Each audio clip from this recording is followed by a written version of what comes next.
Assalamualaikum warahmatullahi wabarakatuh. Alhamdulillahirabbil alamin wa bihi nasta'in ala umurid dunya wad din.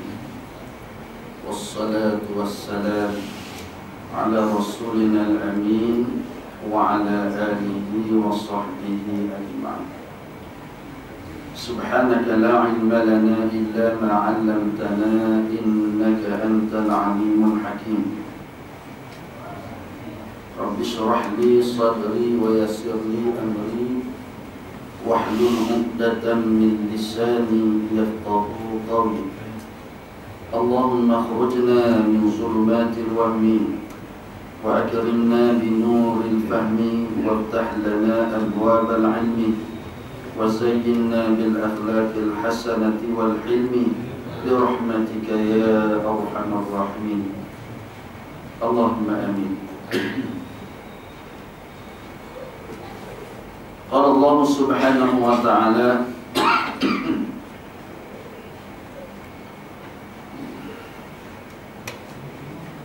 في سورة المجادلة: أعوذ بالله من الشيطان الرجيم. ألم تر إلى الذين تولوا قوما غضب الله عليهم ما هم منكم ولا منهم ويحلفون على الكذب وهم يعلمون. أعد الله لهم عذابا شديدا إنهم ساء ما كانوا يعملون. اتخذوا أيمانهم جنة فصدوا عن سبيل الله فلهم عذاب مقيم. صدق الله العظيم. Mujadalah 14, 15, 16. Yang bermaksud, tidakkah engkau melihat, yakni khitab kepada Rasulullah sallallahu alaihi wasallam, terhadap orang-orang yang melantik suatu kaum yang dibenci Allah ke atas mereka. Ma hum minkum, tiadalah mereka itu dari kalangan kamu, wala minhum, dan tiadalah kamu dari kalangan mereka. Wa yahlifuna 'alal kadhib, dan mereka bersumpah dusta, wa hum ya'lamun, sedangkan mereka mengetahui. A'addallahu lahum 'adzaban syadidan, Allah menyediakan untuk mereka itu azab yang pedih. Innahum sa'a ma kanu ya'malun, sesungguhnya buruklah, jahatlah apa yang telah mereka kerjakan itu. Ittakhadhu aymanahum, mereka menggunakan sumpah-sumpah mereka, junnah sebagai penutup, fasaddu an sabilillah, dan mereka menghalang daripada kerja-kerja Islam yang sabilillah. Falahum adzabun muqim, dan bagi mereka itu azab yang kekal. Sadaqallahu alazim. Muslimin muslimat yang dirahmati Allah Subhanahu wa taala. Tamanya marilah sama-sama kita melafazkan kesyukuran di dalam hati kita ini kerana Allah Subhanahu wa taala memberikan kepada kita pada malam ini nikmat yang berterusan, yaitu taufik dan hidayah daripada Allah taala, sehingga dengan nikmat taufik dan hidayah itu kita menjadi seorang hamba Allah yang mampu dan berkuasa untuk duduk di dalam majlis ilmu ataupun majlis tazkirah, yang mana di antara kecintaan Allah di atas muka bumi ini terhadap hamba-hambanya ialah melihat kepada hambanya itu dia berada di tempat yang ada ilmu ataupun pengajian-pengajian yang boleh memberikan dan menambahkan kepada kita pengetahuan agama Islam, sehingga kita boleh menjadi hamba-Nya yang melaksanakan hal ihwal Islam ini sebagaimana ia diperintahkan oleh Allah Subhanahu wa ta'ala. Muslimin muslimat rahimakumullah. Ayat yang Ustaz baca tadi, insya-Allah inilah ayat yang akan dijadikan sebagai pengisian kepada tazkirah Ustaz pada malam ini. Mudah-mudahan ianya dapat memberi manfaat kepada kita untuk kita melihat apakah yang dimaksudkan oleh Allah di dalam 3 ayat yang Ustaz baca tadi. Dalam ayat yang ke-14, surah Mujadalah ini surah yang ke-58 dalam Al-Quran, turutan surahnya. Baik, Allah Subhanahu wa ta'ala bertanya kepada Nabi Muhammad sallallahu alaihi wasallam. Tuan-tuan, bila Allah Ta'ala tanya Nabi Muhammad di dalam Al-Quran ini, maknanya Allah tanya kita juga. Jangan kita letak set minda kita tanya Nabi je. Ada orang yang diputus setakat Rasulullah, dia tak nampak ayat tu tanya dia. Dia tak nampak ayat tu kalau Allah tanya Yahudi, ataupun kalau Allah ceritakan berkenaan dengan Yahudi, berkenaan dengan Nasara, ataupun menyentuh soal Taurat, Zabur, Injil, dia tak nampak bahawa ayat itu juga menyentuh umat Islam yang berpandukan kepada umum lafaz, umum lafaz ayat itu. Al-ibratu bi umumil lafzi la bi khususis sabab. Itu kaedah. Al-Quran itu, tuan-tuan, ia dikira dengan umumnya lafaz itu, bukan dikira dengan khusus sebab-sebab ia diturunkan. Habis itu sebab-sebab ini yang dikatakan sebab-sebab nuzul itu untuk para alim ulama bila nak mengeluarkan hukum, sama ada yang berkait dengan fiqh, usul fiqh, dia mesti mengetahui sebab-sebab nuzul ayat itu. Tetapi kita apabila nak memahami ayat Al-Quran, kita mesti lihat kepada umum lafaz itu. Baik. Alam tara ilal ladzina tawallaw qauman. Allah Ta'ala kata, tidakkah engkau melihat? Alam itu ada di situ, dia punya pertanyaan Allah. Tara itu ada Nabi Muhammad di dalam kalimah tara itu. Mana yang melihat itu Nabi Muhammad. Tidakkah engkau melihat? Yakni Nabi Muhammad sallallahu alaihi wasallam. Maknanya juga kaum ataupun umat Nabi Muhammad itu sendiri. Tidakkah engkau melihat, wahai umat Muhammad, ilal ladzina tawallaw qauman, terhadap orang-orang yang tawallaw qauman, ia melantik satu kaum, ghadiballahu alaihim. Maknanya orang yang melantik kaum yang dibenci oleh Allah ke atas mereka. Baik, qauman. Qauman itu nakirah. Nakirah iaitu kata am, bukan kata khas. Qauman di sini Allah tak sebutlah Arabiyan atau Malayuiyan. Tak adalah qauman Malayuiyan. Kenapa Allah tak kata kaum Melayu? Sebab pada masa itu orang Melayu pun tak ada lagi. Jadi maknanya yang kita kata orang Arab dah ada, kenapa Allah tak sebut qauman Arabiyan? Inilah mukjizat Al-Quran, tuan-tuan. Maknanya kaum ini sudah pasti ia dijadikan oleh Allah Subhanahu wa ta'ala. Sebagaimana dalam ayat yang lain Allah Ta'ala kata, وَجَعَلْنَاكُمْ شُعُوبًا وَقَبَائِلَ لِتَعَارَفُوا.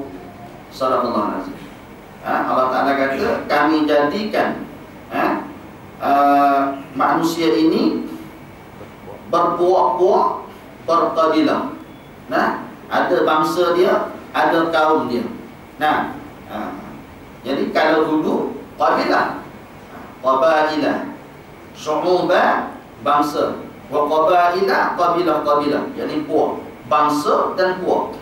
Dan memang itulah yang realiti yang ada pada hari ini. Kita lihat, kita bangsa Melayu ataupun kaum Melayu, orang Melayu, ada di negara kita ini Cina, ada India, ada negara Cina dan ada negara India, dan ada orang India dan ada orang Cina pun. Nah, maknanya ada syu'uban wa qabailah. Melayu cakap Melayu, Cina cakap Cina, India ada bahasa dia. Ada bahasa-bahasa yang tersendiri untuk kaum tersebut. Maka Allah dah sebut dalam Al-Quran, akulah yang jadikan begitu. Kenapa Allah buat kita ni ada puak, ada kaum, ada kabilah, ada ras, ada bahasa dia yang tersendiri? Lita'arafu. Nah, Allah jawab dalam ayat itu, lita'arafu, supaya kamu jangan jadi Melayu je. Nah, kamu kena tahu juga adat, bahasa-bahasa ataupun dia panggil apa, budaya, tetapi bukan untuk bersetuju ataupun nak melihat budaya itu lebih baik daripada Islam. No. Allah suruh kita buat kajian. Nah, dan Allah suruh kita beriman kepada Allah, yang kita tak boleh kadang-kadang nak bercakap bahasa orang lain. Nah, kita kata ni peliknya orang Thailand cakap. Nak poplak. Nah, kita cakap Melayu senang, kita kata. Cakap orang Thailand pula peliknya Melayu ni cakap. Nah, maknanya kita rasa pelik. Maka sebab itu kata Nabi SAW, man ta'allama lughata qaumin aminat makrihim. Sesiapa yang belajar bahasa sesuatu kaum itu, maka amanlah dia daripada fitnah kaum itu. Terang, kalau kita belajar bahasa kaum yang lain, aman kita, selamat kita daripada fitnah kaum itu. Nah, kalau kita tak tahu, dia suruh apa kita pun kita tak tahu. Nah, celakalah, bengong. Nah, kita kagum pula sebab kita tak faham.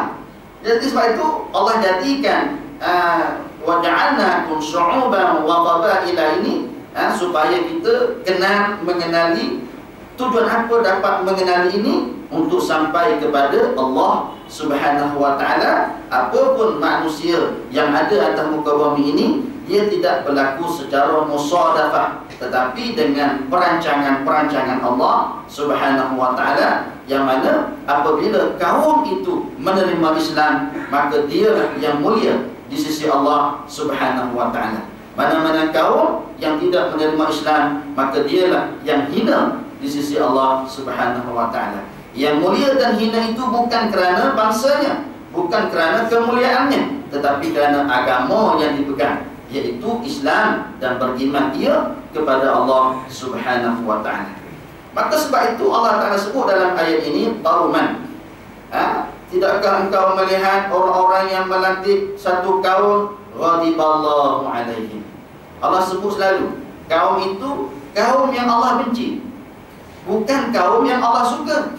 Nah, maknanya nak mengisyaratkan kepada kita, tidak semua kaum yang ada yang di atas muka bumi Allah Ta'ala ini Allah suka. Yang Allah suka hanya hak terima Islam, yang boleh berpegang dengan Islam, yang boleh menerima asas-asas Islam, dan mereka benar-benar beriman kepada Allah Subhanahu wa ta'ala.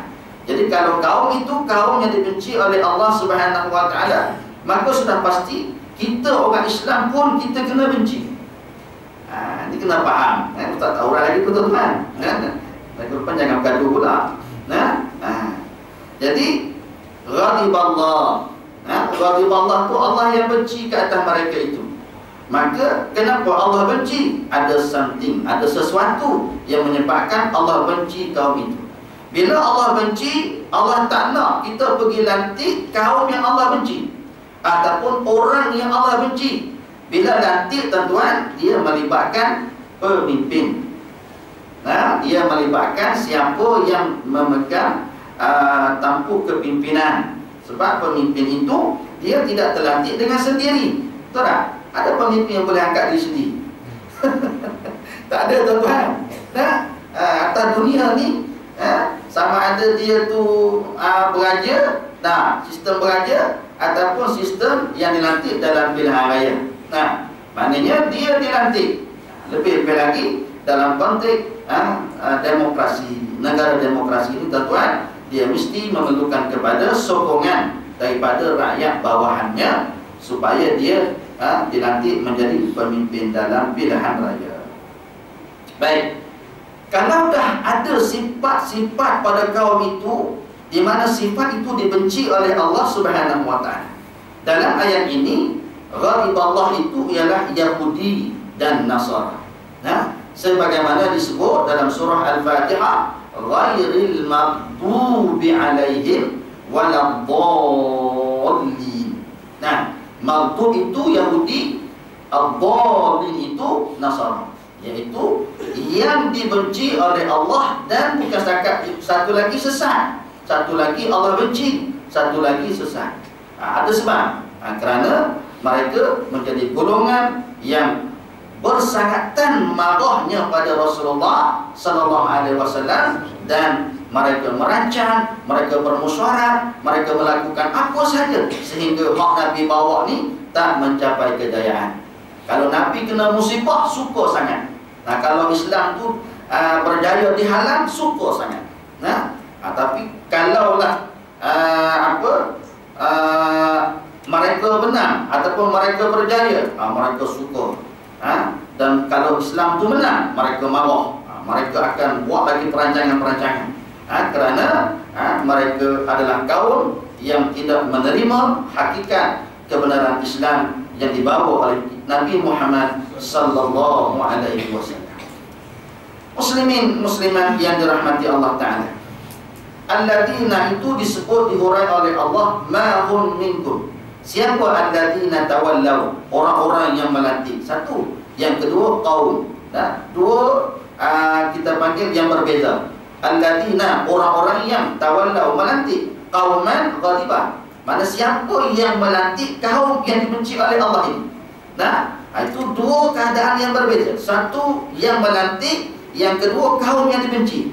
Baik, yang melantik ini Allah Ta'ala sebut ma hum minkum. Bukanlah mereka itu dari kalangan kamu, dan bukan kamu wala minhum dari kalangan mereka. Inilah yang dimaksudkan oleh Allah Subhanahu wa taala orang-orang munafik. Orang-orang munafik. Nah, jadi orang-orang munafik ini dia tidak akan lantik orang yang ikhlas di dalam, kita panggil kalau perjuangan. Nah, mereka tidak akan melantik orang yang benar-benar nak bawa Islam. Sebab apa? Sebab orang munafik ini tuan-tuan, dia tak boleh cari makan atas nama Islam. Dia tak boleh cari makan. Sebagaimana kata Allah Subhanahu wa taala, cuba tuan-tuan lihat ayat A'udzubillahi minasyaitonirrajim. Dalam surah At-Taubah, surah yang ke-9 dalam Al-Quran, ayat 42. A'udzubillahi minasyaitonirrajim. Lau kana 'aradan qariban wa safaran qasidan lattaba'uk walakin ba'udat 'alaihimus syuqqah wa sayahlifuna billahi law istata'na lakharajna ma'akum yuhlikuna anfusahum wallahu ya'lamu innahum lakadzibun. Sadaqallah. Ayat 42 surah At-Taubah. Yang mana maksudnya lau kana 'aradan qariban. Sekiranya, jikalau adalah wahai Muhammad, apa hakmu bawa ni? Allah Ta'ala kata, apa hak Nabi bawa? Dakwah kan? Nabi menyampaikan Islam, Nabi mengajak menyeru orang Arab, manusia pada masa itu kembali kepada an-ya'budullah wa yajtanibut taghut. Maknanya kembali menyembah Allah. Jangan kamu sembah patung-patung berhala ataupun penguasa-penguasa yang memberi kuasa kepada berhala di zaman Mekah itu. Jangan kamu sembah orang, jangan kamu sembah patung berhala, jangan kamu taat kepada berhala, jangan kamu ikut peraturan-peraturan berhala ini, berhalaism. Nah, maknanya Kembalilah kepada Allah. Ani'budullah. Inilah yang dibawa oleh Rasulullah sallallahu alaihi wasallam. Sehingga selepas umurnya Nabi 40 tahun, sebelum 40 dan selepas 40 amat berbeza umur Rasulullah. Sebelum 40 daripada lahirnya Rasulullah sehingga umurnya 40, Rasulullah Nabi kita Muhammad sallallahu alaihi wasallam, tuan-tuan, orang yang paling mulia di Mekah. Masyarakat Arab memuji Rasulullah, sehingga diberi gelaran Al-Amin. Seorang yang baik, seorang yang amanah, tidak penipu, tidak pembohong, tidak minum mawar, tak sembah berhala, tak main perempuan. Orang yang paling baik, sehingga diberi kepercayaan dalam satu perbalahan yang besar sehingga nak membawa kepada pertumpahan darah, iaitu berebut nak meletakkan Hajarul Aswad. Selepas banjir melanda Mekah pada masa itu, yang Mekah runtuh, Kaabah teruntuh dan Hajarul Aswad bila dibina Kaabah yang baru, siapa nak meletakkan Hajarul Aswad pada tempat itu? Bergaduh, tuan-tuan. Sehingga nak berbalah, nak berperang di antara kabilah-kabilah yang masing-masing mengaku dialah yang berhak, dialah yang layak. Tiba-tiba mereka membuat keputusan, kita tunggu dan lihat siapakah yang datang masuk dari pintu yang mereka sepakati itu. Tiba-tiba yang masuk dari pintu yang mereka kendaki itu ialah Rasulullah sallallahu alaihi wasallam. Lihat wajah Rasulullah, ya inilah orang yang paling layak untuk menyelesaikan masalah. Mereka berebut nak meletakkan Hajarul Aswad itu.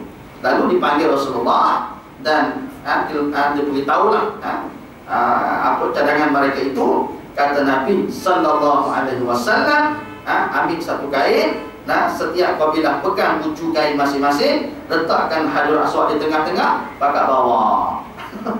Tak selesai masalah. Dia seorang yang fatanah, seorang yang bijak, seorang yang hebat. Ada 4 sifat Rasulullah, kan?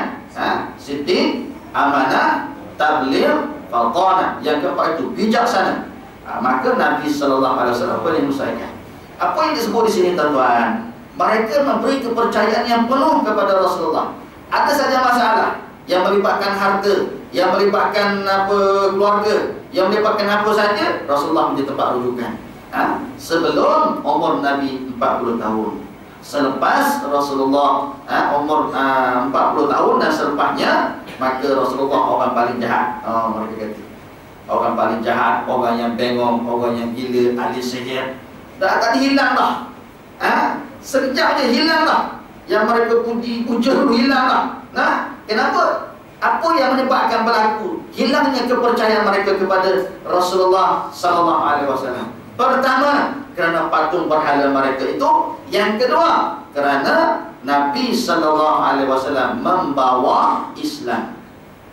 Inni Rasulullah ilaikum. Wahai penduduk Mekah, wahai orang Arab, aku ini adalah Rasulullah, pembawa risalah Allah. Bila sebut Rasulullah, maka orang duduk depan Abu Jahal, Abu Lahab, Abu Talib dan kepala-kepala bapa ada dalam Mekah tu, tuan-tuan. Mulalah gelisah, mulalah rasa panasan. Ini Muhammad ni tak betul dah ni. Mulalah nak buat perancangan. Orang yang pertama menunjuk kebiadabannya ialah Abu Lahab. Abu Lahab, dia yang berani bangun, dia tunjuk atas muka Rasulullah. Dia kata, tabbalaka ya Muhammad, celaka kamu hari ini wahai Muhammad. Mana hak baik dulu? Mana hak baik dulu? Mana hak yang amanah dulu? Al-Amin? Tak ada lah. Mereka tak pandang dah tu. Bila mereka lihat Rasulullah nak bawa hak utusan Allah Ta'ala ini, maka mereka dah tak lihat dah apa yang sebelumnya. Lalu mereka berlaku jahat kepada Rasulullah sallallahu alaihi wasallam, sehingga sampai ke satu tahap, tuan-tuan, mereka nak bunuh Rasulullah sallallahu alaihi wasallam, sehingga membawa kepada berlakunya peristiwa Hijratul Rasul sallallahu alaihi wasallam. Muslimin yang dirahmati Allah Ta'ala, Allah Ta'ala kata, lau kana aradan qariban, sekiranya apa hak membawa ni wahai Muhammad? Apa? Mengajak manusia pada masa itu kepada Allah dan meninggalkan berhala. Sekiranya kamu ajak orang tu, kamu janji nak beri benda ke orang. Arada. Nampak? Arada ni sesuatu. Sama ada pitih, duit, barang, kuasa, pangkat ataupun apa saja. Sekiranya mu janji, orang ikutmu ni, hak mu bawa ni orang ikutmu, kamu nak bagi benda. Wasafaran qasida, yang keduanya, sekiranya hak mu bawa ni wahai Muhammad, mengambil tempoh masa yang singkat. Singkat je, berjaya. Singkat je, tersebar luas. Lattaba'u, kata Allah Ta'ala. Pasti ramai orang akan ikut kamu. Tak? Sekiranya kamu janji benda, ikut Islam, masuk Islam, dapat tanah seka. Masuk Islam, sokong Islam, dapat mikrowave. Masuk Islam, sokong Islam, dapat beri, dapat duit, dapat pitih, naik jawatan, dapat pangkat. Sekiranya duduk dalam Islam, dapat itu, dapat ini. Maka Allah Ta'ala kata, pasti ramai orang akan ikut kamu. Kenapa Allah kata macam ni, tuan-tuan? Kerana bila kita duduk dalam Islam, bukan kita dapat benda. Allah nak lihat hamba-hamba Allah Ta'ala atas nama Islam ni, tuan-tuan, masuk kita semua yang ada dalam surau ni. Allah nak lihat berapa banyak pitih kita habis untuk Islam.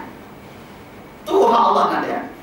Allah nak lihat berapa banyak tenaga kita habis untuk Islam. Bukan berapa banyak kita dapat pitih dalam Islam. Bukan banyak kita dapat menggemukkan tubuh yang masuk Islam. Ayat Ustaz nak baca, tuan-tuan. A'udzubillahi minasyaitonirrajim. Boleh lihat, kita boleh saya makan. Dalam surah At-Taubah ayat 111. A'udzubillahi minasyaitonirrajim. Inna Allah ashtara minal mu'minina anfusahum wa amwalahum bi'anna lahumul jannah yuqatiluna fi sabilillahi fayaqtuluna wa yuqtalun ila akhir ayat. Surat Allah Azim. Yang bermaksud, sesungguhnya Allah Ta'ala akan membeli daripada orang yang beriman itu anfusahum, diri mereka, wa amwalahum, dan harta mereka, bi'anna lahumul jannah, sesungguhnya bagi mereka itu syurga. Apa yang Allah nak pada kita? Harta kita dan tubuh badan kita. Inilah sebabnya Allah Ta'ala guna kalimah ishtara. Ishtara, tuan-tuan, iaitu tabadul manfaat. Tabadul. Kalau kita ambil kalimah ishtara ni, kita keluarkan ke dunia kita untuk lebih kita faham. Kita pergi kedai, nak beli gula sekilo. Nak beli gula, Pak Mat, gula sekilo. Pak Mat kata RM3. RM3. Maka RM3 itulah nilai dengan tukaran gula. Kita hola duit RM3, dia hola gula sekilo kat kita. Kita hola duit RM2.8, dia hola 1 tin susu FNN. Maknanya tabadul, pertukaran duit dengan barang. Inilah yang disebut oleh Allah. Allah nak buat pertukaran kepada kita. Munah pada sini. Dalam ayat lain, A'udzubillahi minasyaitonirrajim, surah As-Saff. Ya ayyuhalladzina amanu hal adullukum ala tijaratin tunjikum min adzabin alim tu'minuna billahi wa rasulihi wa tujahiduna fi sabilillah bi amwalikum wa anfusikum dzalikum khairul lakum in kuntum ta'lamun. Ini satu lagi ayat yang mana Allah nak berjual beli dengan kita. Allah nak berniaga dengan kita. Maka Allah tanya, wahai orang-orang yang beriman, mahukah kamu aku nak tunjukkan suatu bentuk perniagaan? Hal adullukum, mahukah kamu adullukum, aku nak tunjuk. Mana Allah nak tunjuk pada kita. Allah nak buka jalan pada kita. Allah tanya dulu, nak ke tak nak? Hal adullukum ala tijarah, nak tunjuk suatu bentuk perniagaan yang lapa dan keuntungannya yang hebat di sisi Allah Subhanahu wa ta'ala. Nah, apa? Tunjikun min adzabin alim. Itulah bon. Keuntungannya bila kita ambil jalan perniagaan yang Allah nak beritahu dalam ayat ini, kita dapat lepas daripada azab neraka. Lepas. Itulah yang kita nak bila kita sampai akhirat, tuan. Nah, kita nak itulah. Bila lepas daripada azab neraka, no, surga. Nah, yang akan melintas sirat tu tuan-tuan, macam-macam bentuk. Nah, ada yang menaik, dia naik apa? Binatang dia. Binatang kurban tuan-tuan. Nah, naik lembu. Nah, cukup 7 bahagian. Nah, kan 7 bahagian kan untuk kurban. Baru lepas tuan-tuan. Jangan nampak daging dengan darah aja. Kena nampak itulah yang kita nak naik tu di hari akhirat. Nak lintas sirat. Nah, oh laju tuan-tuan. Nah, lembu gemuk, lembu sihat. Itu sunat. Nah, cari lembu yang sihat, yang besar, yang dagingnya banyak, yang tidak cacat, yang baik, yang mahal. Takkan nak cari RM100.5 tuan-tuan. Mana ada satu bahagian RM1.5 kan? Nah, lagi mahal, lagi baik. Kita nak cari orang murah je. Nah, tuan-tuan, ada yang jalan kaki atas sirat tu. Bawah tu neraka tuan-tuan. Neraka tu menunggu orang yang lalu batas tu. Dan ada yang macam naik unta, ada yang macam naik keldai, ada yang macam naik kuda, ada yang macam kilat cahaya besar, ada yang macam terbang, macam-macam jenis yang lalu atas sirat itu tuan-tuan. Dan ada yang tersungkur, merangkak, jatuh dan naik balik, jatuh dan naik balik, dan ada yang jatuh terus ke bawah. Jadi tuan-tuan, Allah nak menyelamatkan kita daripada hal itu. Kamu nak tak? Allah tanya kita, ni lah ni, hari ni, masa kamu ada nyawa, masa kamu ada kekuatan, power, kedudukan, kamu nak tak? Allah nak tawar pada kita ni, adullukum ala tijarah, aku nak berniaga dengan kamu. Bila kamu berniaga dengan ini, labanya tunjikum min adzabin alim. Kamu selamat daripada azab neraka. Pertama sekali, apa Allah nak tawar pada kita? Tu'minuna billahi wa rasul. Berimanlah kamu kepada Allah dan Rasulnya. Wa tujahiduna fi sabilillah. Dan berjuanglah kamu pada jalan Allah. Berjuang. Nah, ada tak orang tak nak berjuang? Dia kata, kenapa kena berjuang? Kan kita dah ada negara Islam. Nah, kan kita dah ada kerajaan, pemimpin aman, damai. Nah, dah ada kemodenan, dah ada macam-macam. Nak berjuang benda lagi. Nah, baca ayat itu Pak. Perjuangan itu tidak ada batas. Tak boleh kita kata matinya Rasulullah habis perjuangan. No. Dan matinya sahabat, matinya tabi'in, stop perjuangan. No. Nah, dulu, kini dan selama-lamanya, sebagaimana disebut oleh Al-Quran. Selagi mana adanya manusia atas nama Islam, adanya orang munafik, adanya orang kafir, nah selagi itu perjuangan dan jihad mesti diteruskan. Nah, mesti diteruskan. Jangan nampak jihad tu dengan pedang aja. Jangan nampak jihad tu dengan senjata aja, tuan-tuan. Jihad itu dalam banyak bentuk. Nah, raja'na min jihadil asghar ila jihadil akbar. Itu bukan Al-Quran, itu hadis Rasulullah sallallahu alaihi wasallam. Dalam perjalanan balik, dalam peperangan tuan, jalan berhenti balik, ada jalan kaki dan naik itu. Nah, maka Rasulullah berkata, raja'na min jihadil asghar ila jihadil akbar. Kita sedang berjalan balik daripada jihad yang kecil kepada jihad yang lebih besar. Nah, jadi sahabat ni bengong lah. Kenapa jihad ni berperang dalam medan perang dengan lembing, dengan panah, dengan tombak tu jihadul asghar, kata Rasulullah, jihad kecil. Dan mana jihad yang besar? Mu depan. Apa jihad besar? Jihadun nafs, iaitu melawan hawa nafsu. Ini dia panggil apa? Kiasan Rasulullah sallallahu alaihi wasallam Kenapa berperang itu dikatakan jihad kecil? Kerana musuhnya kita nampak. Musuhnya kita nampak. Nak tombak, nak panah, nak apa saja nampak tu. Nampak kan? Senang kita nak bunuh dia. Sedangkan jihadun nafs, musuh yang bersembunyi di dalam kain selimut. Nah, yang tak nampak, yang menjadi cukup susah, diri sendiri. Itu nafsu kita. Nah, bagaimana kita nak bunuh diri kita sendiri, tuan?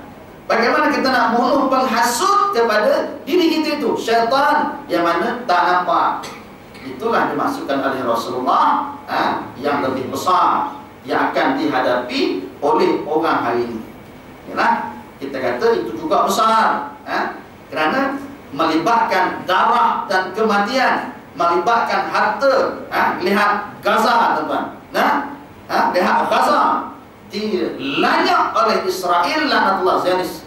Runtuh rumah-rumah mereka, runtuh pejabat-pejabat mereka, bangunan mereka diruntuhkan beribu-ribu buah. Runtuh, ganak habis semuanya.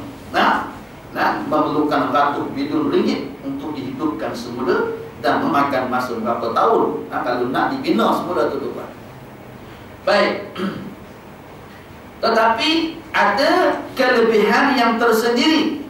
Maka sebab itu walaupun disebut jihadul asghar kerana melihatkan kepada senang kita nak lawan, tapi melihatkan kepada susah kita nak lawan, iaitu yang tak nampak dengan mata lendir kita ini, nafsu dan syaitan itu. Maka benarlah kata Rasulullah sallallahu alaihi wasallam, kita boleh bunuh orang Islam, boleh bunuh musuh-musuh Islam yang menceroboh umat Islam, negara Islam, darul Islam. Tetapi ramai yang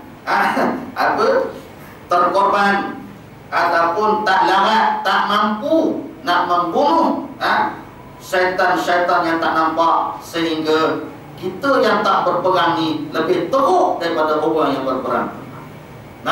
Makan masa puluhan tahun, berjuang, berdakwah supaya memahami Islam dan negara Islam. Lari sampai hari ini tak habis nak faham-faham. Mari benda sikit dah lebih cukup sekali. Mari benda je. Tu ayat yang gitu-gitu. Mana mereka ni ada rangkaian. Tipu daya syaitan itu cukup hebat, tuan-tuan. Walaupun kita tidak berperang dengan tempik dan senjata dan alat-alat peperangan, tetapi kita diserang melalui hawa nafsu, melalui budaya-budaya yang merosakkan, melalui kefahaman-kefahaman yang sesat dan menyesatkan, melalui kelemahan jiwa kita. Lemahnya iman ini bila kita jauh dengan ulama, bila jauh dengan kuliah-kuliah, bila kita jauh dengan Al-Quran, jauh dengan masjid-masjid. Ada perkara-perkara yang menyebabkan kenapa dan mengapa jauh itu, sehingga tidak mampu untuk bawa tubuhnya menjadi seorang yang boleh mendengar Islam, sehingga dia faham dan mampu untuk melawan musuh yang tidak nampak itu. Maka sebab itu Allah minta kita dua perkara, iaitu harta dan tubuh badan kita. Islam nak sampai kepada kita ni, tuan-tuan, cukup mahal harganya. Rasulullah berdarah, tuan-tuan, patah gigi depan, berdarah, kepala kena tombok, kena panah tembuh. Topi besi tu, yang dipakai tembuh, tuan-tuan, sebab kepala panah tu besi juga. Lepak masuk, tengkorak kepada Rasulullah, mengalir darah, basah jamu Rasulullah, basah baju Rasulullah. Pada ketika itu sahabat ingat mati dah Rasulullah sallallahu alaihi wasallam. Tuan-tuan, itu Rasulullah sallallahu alaihi wasallam untuk menyampaikan Islam. Dan para sahabat ramai yang mati. Sebagaimana yang kita dengar cerita A'la, ayahnya mati syahid dalam peperangan. Anaknya A'la mati syahid dalam peperangan, dan ibunya juga mati kerana mendengar dua-duanya mati pada jalan Allah Ta'ala. Satu keluarga mati atas nama Islam, teman. Kita, apa yang kita berikan untuk Islam? Maka inilah yang disebut oleh Allah. Allah minta dua je. In tansurullaha yansurkum. Sekiranya kamu tolong agama Allah, Allah akan tolong balik. Allah akan tolong balik. Allah ni siapa tuan-tuan? Maka sebab itu akidah kena dulu. Bila sebut Allah, Allah segala-galanya. Wal awwal wal akhir wal zahir wal batin. Dialah yang pertama tidak bermula, dan dialah yang terakhir dan tidak ada dan tidak berakhir. Lepas kita kata yang pertama tidak bermula, mana adanya Allah tidak dengan permulaan, tapi dialah yang pertama wujud dan tidak ada sebelumnya itu sesuatu yang lain. Nah, dan dialah yang terakhir dan yang tidak akan berakhir dengan kemusnahan dan kehancuran. Nah, selepasnya itu hancur segala-galanya. Jadi sebab itu Allah Ta'ala ni dia zat yang hebat pada rububiyah dan pada uluhiyah. Segala kekayaan, segala kekuatan, segala kerajaan, segala-galanya ada pada Allah Tuhan kita, tuan-tuan. Tapi kita ni berhadap pada manusia lebih daripada Allah Subhanahu Wa Ta'ala. Kita tak nampak kekayaan Allah, kita tak nampak kekuasaan yang Allah miliki segala-galanya. Sebab tak nampak itulah lalu kita sangat-sangat berhadap dengan manusia. Bila orang pergi benda sikit, tak keluar mengundi. Tuan-tuan, baru-baru ni pilihan kecil pengkalan kubur, pengkalan kubur, tuan-tuan. Cukup hebat benda ni diguna pakai, dieksploitasi. Fikir, tuan-tuan, bawa dengan kereta, masuk kampung, buka bonet penuh duit, tuan-tuan. Orang bawa kereta tanya, dapat semua dah? Dapat semua dah. Ni aku banyak lagi nak bagi kat siapa ni? Tengok, tuan-tuan. Duit, Masya Allah. Beli orang, ambil. Ambil. Sokong mana? Sokong nimbangan, bagi 500. Tunjuk kat dia ni aku sokong kamu, bagi 500. Cash, tuan. Beri IC, bayar IC, bayar 500. Lepas ni, IC bayar. Duit, Masya Allah. Sebab tu Allah Ta'ala kata, orang duduk dalam Islam jangan fikir nak duit. Tapi bukan erti duit tu tak penting, tuan-tuan. Jangan salah faham. Ada orang yang kotaknya kecil. Kotak kecil, dia kata, ustaz ni macam tak pentingkan duit. Bukan ustaz kata duit tak penting. Duit penting ni, Allah kata penting duit. Sebab nak guna pada jalan Allah Ta'ala. Kalau tak ada duit, bagaimana nak infak pada jalan Allah? Sebab tu ada sahabat yang tajir, sahabat yang dari korporat, jutaan, milioner hartanya. Tetapi pada ketika jadi keparat. Korporat yang berjaya bukan keparat, teman. Orang yang hebat dalam perniagaan sebab dia amanah. At-tajiru shadiq fil jannah. Seorang peniaga yang amanah, yang benar dengan Allah akan berada dalam surga. At-tajiru kadhib, peniaga yang bohong, tipu kilo, tipu timbangan, bohong dalam akad jual beli, benar dalam negeri. Tak ada keadaan. Maka sebab itu kita nak, tuan-tuan, kita faham, jangan kerana benda tadi, duit yang kita ambil tadi menghalang Islam. Tu je. Jaga sembahyang, yes, kena jaga. Puasa kena jaga, zakat kena bayar. Bila dah sampai masa kamu dah kemampuan pergi haji Mekah, yang wajib sekali tu pergi, nak pergi tenda lagi 2 kali, itu sunat, tak ada masalah, tidak haram, tuan-tuan. Okey, dah beres 5. Satu lagi, jaga Islam. Bila kamu masuk Islam dengan mengucap la ilaha illallah, atau kamu terima Islam itu dengan keturunan, tok nenek Islam, bapa ibu bapa Islam, dapat pangkat Islam, itu automatik. Maknanya mewarisi Islam itu melalui agama yang dipeluki oleh datuk nenek, turun pada mak bapak, turun pada kita. Tolong jagalah agama yang datangnya daripada kalimah la ilaha illallah. Bila beres 5 ni, tuan-tuan, satu lagi kena pelihara, iaitu jangan jadi orang yang menghalang kerja-kerja Islam. Bila kita masuk dalam golongan orang yang menghalang kerja Islam, walaupun satu undi rosak kerana Islam, sebab tak keluar mengundi, dapat PT 1000. Sebab tak keluar mengundi, dapat microwave. Ataupun pergi mengundi, undi orang lawan Islam sebab nak microwave. Ataupun undi orang tak nak buat Islam sebab apa? 950 lepas ni nak bagi. Maknanya kita kata kerana itu yang menghalang kita untuk beri jasa pada Islam, maka wasah habis 55 tadi, tuan-tuan. Kita cuba lihat. Kenapa orang munafik itu diletakkan oleh Allah dalam neraka paling bawah, sedangkan orang munafik itu Islamnya, zahirnya Masya Allah, tabarakallah tuan, jaga sembahyang berjemaah dia puasa dalam bulan Ramadan, bayar zakat, dia pergi haji lagi Mekah tuan-tuan. Tapi bila ada satu benda yang Allah marah pada kerja buatnya itu, mana? Fasaddu an sabilillah. Cuba lihat ayat tadi. Fasaddu an sabilillah falahum adzabun muqim. Mereka melaksanakan perkara yang menghalang daripada jalan Allah. Bukan letak kayu balak tuan-tuan tengah jalan orang nak pergi dengan ceramah kuliah. Tak. Tetapi dia merasa kerja. Dia sendiri tak beri sokongan kepada Islam, kerana kalau dia sokong Islam tak dapat apa dia kata. Nah, pernah tak kita dengar orang cakap, aku dapat apa sokong kamu? Nah, aku sokong bulan ni dapat pintih dia kata. Siapa nak bagi aku 600 semata 50, mu nak bagi aku diberi. Nah, mana benda itu dijadi nilai ukuran di dalam kehidupan dia, menyebabkan dia tak nampak dah janji-janji Allah di hari akhirat. Sekiranya dia beri sokongan kepada Islam, dan sekiranya kita fikir orang Melayu ni semuanya beri sokongan kepada Islam, kan naik Islam, martabat Islam itu didaulahkan, ditegakkan, sebagaimana kata ulama, iqamatuddin wa siyasatud dunya. Iqamatuddin, itu kerja kita panggil orang Islam. Di dalam nak melantik pemimpin ini, apa tujuannya? Iqamatuddin, nak tegakkan agama. Nak tegakkan agama dengan kuasa yang ada pada pemimpin. Rakyat tak ada kuasa. Kuasa yang ada pada rakyat satu undi setiap orang. Nah, ini konteks negara kita. Kan?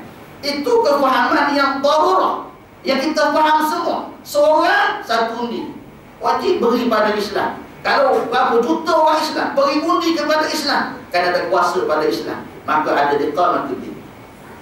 Dan satu lagi, wasiyasatut dunyawi, dan urus dunia negara yang kamu tegakkan agama tadi dengan agama. Mana bila ada kerajaan, bila ada kepimpinan memimpin kerajaan itu, maka zat kerajaan itu mesti dipimpin dengan agama yang ditegakkan itu. Iqamatuddin, tegakkan agama, dan urus negara, negeri yang kamu tegakkan tadi dengan agama. Nah, hari ini tuan-tuan, kita ada agama. Nah, ini darurah juga.